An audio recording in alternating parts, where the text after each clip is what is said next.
and welcome back to this video training series for competitive skee-ball. I'm Coach Knuds, and this is how to roll a skee-ball, part 3, the arm, swinging down the lane. Let's go see what we do with our arms. The arm is a pendulum, swinging backwards and forwards to deliver the ball up the ramp. There are many different variations of the arm swing, and the stance you choose will determine the possibilities. There are 3 rudimentary categories of the arm swing. The outside arm swing, where the arm swings directly under the shoulder. The middle arm swing, where the arm swings centered on the body. And the inside arm swing, where the arm swings from left to right. With any of the arm positions, the most important thing for the arm to do is swing in a straight line towards your target.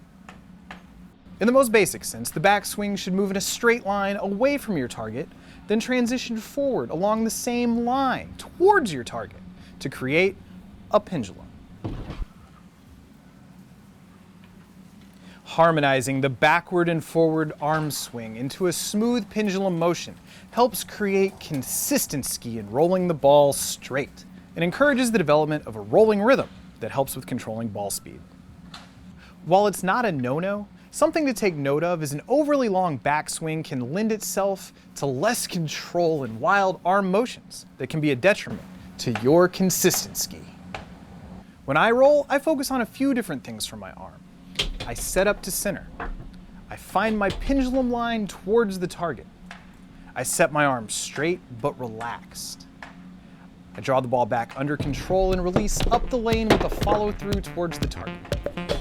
So now it's time to go try some things out. Find out what you like. Find out what you don't.